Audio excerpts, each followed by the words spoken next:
What a beautiful thing it is to, like, the destruction of a garden to be celebrated with a salad. Yes, life when it gives you lemons, eh? Yeah. Hello, everyone. We're back with another story. Yes, and this is The Joy of Trek. Yes, I'm Kaki. I'm Kay. And we're really well practiced at this. See, I'm so glad that we wrote a script for the regular episodes, because that really saves our bacon. But... Oh, yes, every time. And even then we still get it wrong. Yeah. I mean, you'd think we know how to do this having made like 250 podcast episodes together in total over our various exploits. Yeah, but like that whole day, how do we start it? Oh, we'll just do something amazing and spontaneous like usual. But this is us. Very true. Or it's a cry of "Oi, get off!" when our little pot kitten is still being a little bit too rambunctious. Yeah, which she hasn't been for a while. No, she knows that, like, by now when the microphones come out, that being a bit of a menace gets rewarded by being put in timeout. Yes, in baby jail. Well, the whole way. Speaking of babies, this week's story is The Adventures of Proton Jr. by Stardust in the Sky. So maybe they had the same idea as I did about our little... I'm going to assume this is going to air after the... Bride of Chaotica. That's the right? one, yes. Yes. I think that's how it works in the temporal vortex, which it does seem to fog up our brains when we do these story readings, doesn't it? Yes, where Arachnia and Chaotica have some offspring and...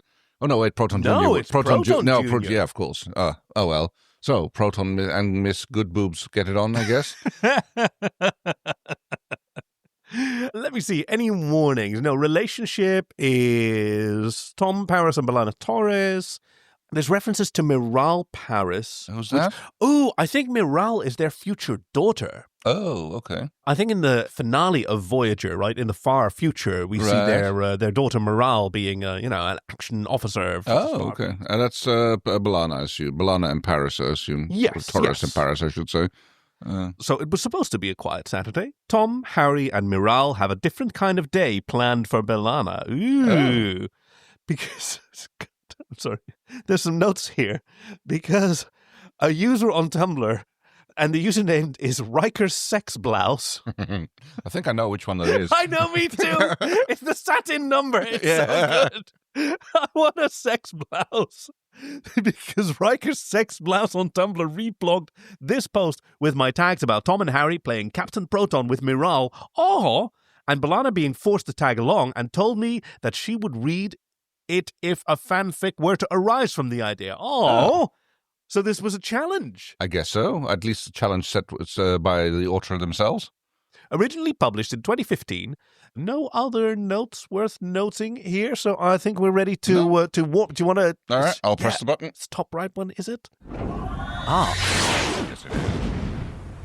It was supposed to be a quiet Saturday. But then, she should have known better. She had it a long time coming, though. Miral's excited face had been a dead giveaway when Tom first broached the subject, and she had still been giddy with excitement afterwards. Belana knew she should have expected it sooner or later. Later, rather than sooner. Damn you, Tom, for taking her to a holosuite. Damn her for agreeing to move into a house that just a transport away from a holoprogramming and entertainment facility. Mommy, mommy, mommy, mommy, mommy, mommy, mommy, mommy, mommy, mommy. Damn.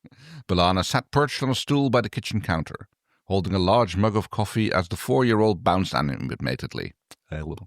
For once, she had been looking forward towards a quiet weekend. Starfleet was pushing the engineering corps' deadline ahead for the new Starship class they were working on, while also asking her team to increase warp velocity by yet another 0.005% to reach warp 9.995. And that left her with little to do than to come home feeling tired more often than not. You know, calling it 0.005 on a logarithmic scale is not very useful. No, I guess not. You should be talking in percentiles. Yeah, but this again seems to imply that warp 10 is it's the asymptote, yeah. Right. So you can approach it, but yeah, we know for a fact that it is not. I mean, you can go transwarp, although transwarp occasionally means pass a but on a scale like this, 0.005. Yeah. The difference between 9.99 and 9.995 might be bigger than the difference between 1 and 8. True. Right? That's how logarithm skills don't work in our brains. Exactly, no. Anyway, it was doable. She knew that. But now that they were getting very close to the transwarp threshold, there you go, Belana couldn't help but be a tad wary. because the last time that her husband went transwarp, he came home with someone else's children and an HR Right. condition. None of this is in the text. I'm sorry. I No. thought I would make a really quick joke that would be obvious, but now I'm worried. I was rapidly trying to scan ahead if you'd like accidentally skipped a line or something. A transwarp beaming also changes stories while you're reading them. Yes. Anyway, couldn't help but be a tad wary. Better not. Oh my God, she's actually going to talk about it. Better not induce hyper-evolution to the people inside the ship if something goes wrong and the ship goes to warp 10. She tried her best to suppress her groan at the memory of Tom's transwarp flight. Yes, Morale. You have to come with us, Mommy, and Uncle Harry is going to be there too. Daddy says it's always more fun when Harry is there to play Buster Kincaid. Morale looked at his father for confirmation. Tom nodded with a smile, clearly happy at his daughter's enthusiasm. He leaned on the counter. Come on, Mummy. Didn't you want to spend some time with Uncle Harry? He teased. She groaned into her mug as she took a sip. Harry is spending the night here. It's not like I wouldn't see him if it didn't go with you. I wonder if this is their polycule. Could be, Yeah. He walked around the counter and stood by her side, running his hands down her back, while Morale hugged her leg from where she stood. She was trapped. It'll clear your head a little. I promise I will take care of everything tonight and tomorrow, and I'll make it up to you next weekend. He added the last part suggestively. What a slut. Yeah. Say yes, Mommy! Balana looked at Morale, still clinging to her leg.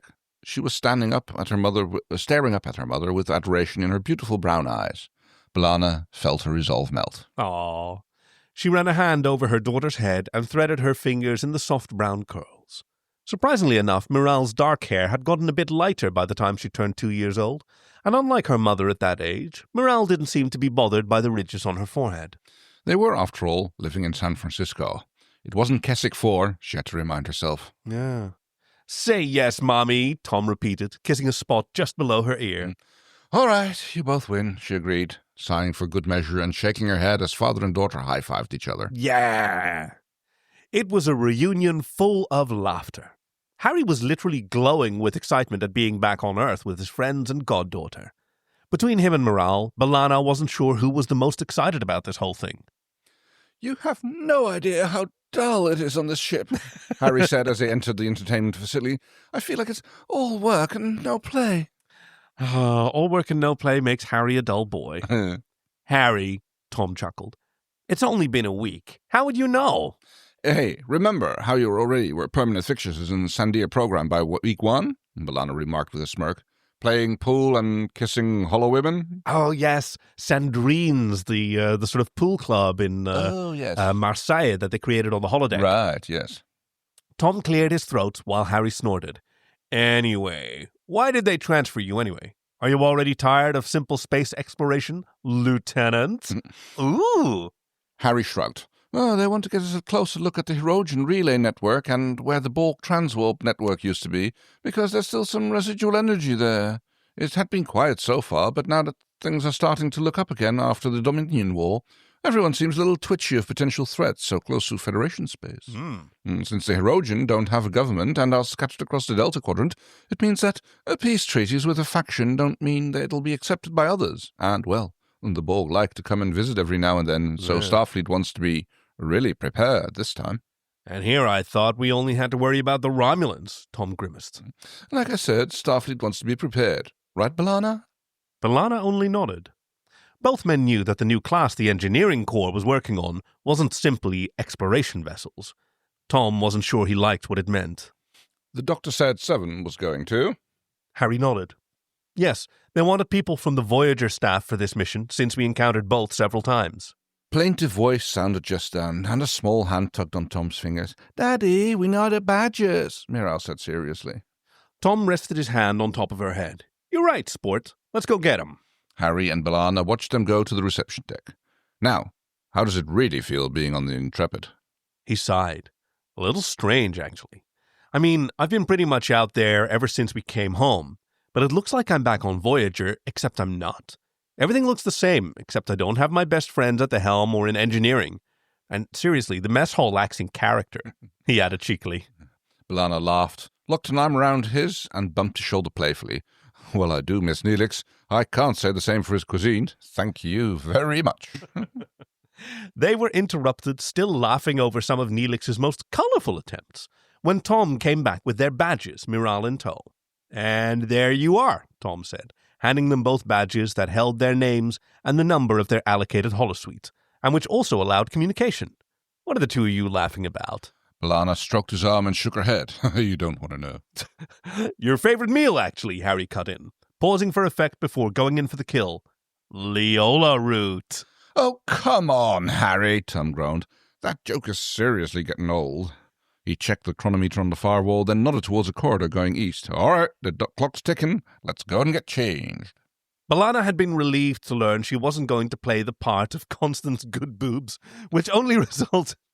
Constance Goodheart, pardon me, which only consisted in looking pretty and screaming a lot. Aw, she might have looked forward to that. Yeah. You wound me, Tom had told her, a hand over his heart. She watched as he retrieved their proton clothes from an oversized sports bag. Smiling despite herself at seeing her daughter play a mini-proton, from the leather jacket down to the goggles, she was surprised when Tom handed her a leather jacket as well. Don't make that face, he laughed. It's for you, Mrs. Proton. Mrs. Proton? She let that sink in, and then understood. Is this the secret project you've been working on for the past couple of months? Tom nodded, shrugging a little. I'm making a family version of Captain Proton. I thought it'd be fun for families to go in and have a good time as defenders of the Earth. Ah. I mean, ever since Morale was born, I knew I wanted to bring her along and play with her. That's why I've been reworking the whole thing. I mean, Naomi joined us from time to time on Voyager, but I didn't specifically program it for kids, and she was older. Balana tried very hard to hide her smile. He'd been pretty secretive on the nature of the holo program he'd been working on, and frankly, she'd been scared that he had taken to go back to Fairhaven. She was relieved to know that he hadn't. Morale loves it already, but I wanted you to come with us today and tell me what you think of it. I know it's not your thing, but I wanted your opinion. She smiled, put her hand on his neck so he would lean down. It's all right. I still love you, she said with a wry smile before kissing him softly. Killing him softly. Ugh. Killing him softly with a duck hug. Yeah. So I'm Mrs. Proton. I do what exactly? She asked, after she pulled back and started removing her flats for a pair of what looked like to be old combat boots. Tom bent down to help Morale with fastening her small leather jacket. Hey, you're the chief engineer of the rocket ship. You obviously keep the engines running and have your fair share of fighting the scroungers of the cosmos with your dashing husband. Balana bit her lip very hard. And I'm Proton Jr., and last time Daddy let me fly the ship. Morale cut in. Sorry, I got excited. Bouncing up and down in anticipation. Just as Balana was putting her leather jacket on, the doors to the holosuite suddenly opened, and Harry, already in his Buster Kincaid attire, peeked in the changing room. What are you doing, guys? I'm waiting. She didn't sign for this. How in the hell do these ray guns work anyway? A loud squeal caught her attention, and she turned to see that they were trapped by a half-dozen soldiers of Chaotika's army of evil, and that the robot, what was his name again, Satan, had Miral between its clutches. She was laughing loudly. Do not move, or I will tickle her to death, the robot warned, and Miral's squeals doubled. Her booted feet kicking in the air, she squirmed. Tom had tried to convince Balana to come and join them when they were still aboard Voyager, but she'd always thought the idea silly. But now she had to concede her daughter was having a good time. The worst of it, though, was that she was having a good time, too. She still thought the whole thing was silly, but seeing her daughter bouncing from one console to the next, basically telling the adults in the room what to do, was a sight to behold. Her little lady. Let her go, or I will shoot you, Harry replied Grandiloquently. Grandiloquently, Yeah, geez, what a fun word, one. yeah, pointing his ray gun at the robot. Now, Kincaid, you don't want anything to happen to Junior, do you? Chaotica chastised and went into a tirade, his minions nodding relentlessly beside him. Not having a clue about what she was supposed to be doing, Balana slightly turned towards Tom and whispered, What do we do now? He smiled, looking like a fish in water. He had written the program after all. Up to Miral now, he whispered back, and tried to get their daughter's attention. Miral, baby girl, look at me. When she did, he patted the middle of his chest, palm open. Balana couldn't help her snort when Morale patted her tiny chest, mirroring her father. Tom shook his head and tilted his chin up several times. Am I boring you, Proton? Chaotica's voice boomed in the fake cavern. Nice boom there, Kay. Thank you. No, please continue, Tom replied candidly. And it did the trick. Chaotica rambling on and on about being the ruler of the cosmos and how Earth was finally going to be his. Ha ha ha ha. B'Elanna watched as Tom repeated the gesture. Miral blinked slowly, then tried to turn in the robot's clutches. A comic sight, and B'Elanna had a hard time not to laugh. Miral glanced at her father. He patted his chest again, nodding. B'Elanna watched her daughter pull back as much as she could, her arm high in the air before she smacked the red button on the robot's central control panel. Ah! She kept banging on it until the robot swaggered and let off go of Miral. It started for the nearest wall, banged against it before it turned against its master and wrestled with him, effectively silencing him while Harry and Tom neutralized the soldiers. Neutralized? Do you think that means vaporized? Probably. Well, we've seen the squirty guns or the oh yes, the ray guns. Yeah, they kind of just they're not quite stun guns. They just kind of hurt a lot, I guess. Yeah, they're like oops, I'm defeated. Yes. Yep. And it has the advantage of not killing them, so you can use the same actors again later. Yeah. Without breaking continuity. Yes, exactly. Mostly because they fit the costume that is way more expensive than their lives. Yeah, sure, yes. Or their wages, most likely. Chaotica's anguished cry of defeat made B'Elanna wince, but her baby girl's victorious laughter more than made up for it. Pew, pew, pew, I'm not tired, Mommy. Miral protested even as she stuck her thumb in her mouth and brought her pet tar closer to her face. Oh, she's got a little... Oh, wait. Not a pet targ. I'm assuming that it's a plush toy. I guess so, yeah. What's a targ again? It's one of the... It's a Klingon animal. I think right, Captain Krug has one in the third they had Star Trek have film. him sitting next to him on the exactly. on the day. Looks like a razorback hog wolf. Ish, kinda, yeah, I know what you're guy. talking about. Even champions need their sleep, baby girl, and you're all set to go, B'Elanna countered as she swept her up and into her arms. Now, you say goodnight to Uncle Harry and Daddy. Hey there, little monkey. Don't fight with your toys in your sleep. Oh, it's Harry. Oh, well, anyway. Neil. Harry told his goddaughter, and as she soundly kissed his cheek. Tom stepped in close, brought his lips to the top of her head. Did you have a good day, sport? She nodded vigorously, beaming at him. Yes, Daddy. Good. Night, Munchkin. Night-night. She waved her pet Tark over B'Elanna's shoulder as they made their way upstairs. Despite her protests, B'Elanna knew Miral wasn't going to last very long, all the excitement of the day finally catching up with her. Tom had offered to put their daughter to sleep as part of the deal, but B'Elanna had insisted it was her night to do it. She was actually looking forward towards a quiet moment with her baby. She gently lowered her on the bed and pulled the dusty pink duvet over her small form. Miral was still small, but B'Elanna knew it wasn't a problem for her vivacious child. She sure was adventurous already and a bundle of energy, and very little prevented her from climbing on furniture and pretend she was a pirate, much to her parents' dismay, especially after a long day. Her thumb stuck again in her mouth, she was staring sleepily at her mother. B'Elanna brushed a few stray strands of her head over her forehead and couldn't help the pang in her chest as her fingers followed the ridges there. But Miral only giggled sleepily. It tickles, Mommy. She let go of her fluffy toy and, with her free hand, tried to reach for her mother. B'Elanna leaned towards her and Miral touched her forehead, doing what her mother had done seconds ago. You're so pretty, Mommy. B'Elanna's chest constricted at her child's innocence and acceptance. No, you're the pretty one, baby girl. The prettiest in the galaxy, she told her, and Miral buried her face in her pillow, as if both pleased and embarrassed. The sight of her so carefree and accepting of that forehead B'Elanna had hated as long as she could remember, made her feel like the weight of that Klingon heritage was lifting, if only a little. In that moment, she swore that her daughter wouldn't have to go through what she did as a child.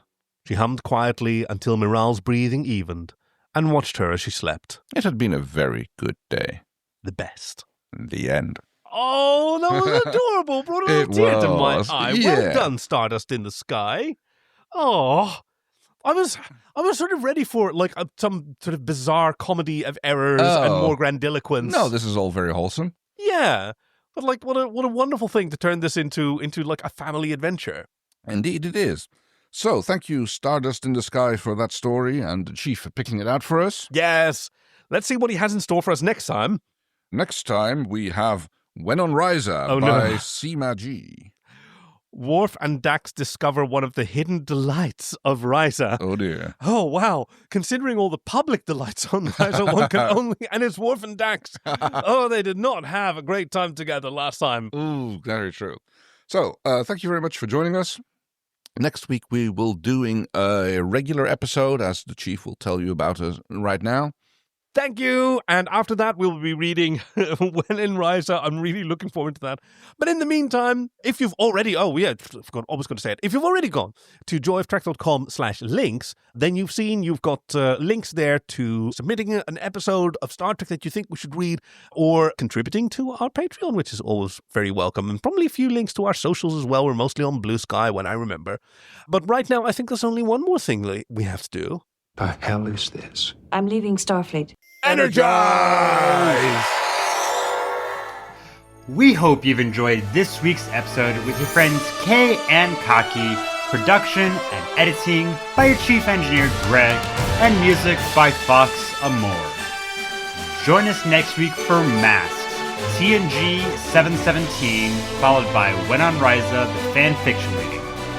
Visit joyoftrek.com/links to send us your recommendations, support us on Patreon, or to find us on Blue Sky. We'd love to hear from you. Thank you for listening to The Joy of Trek, and we'll see you out there!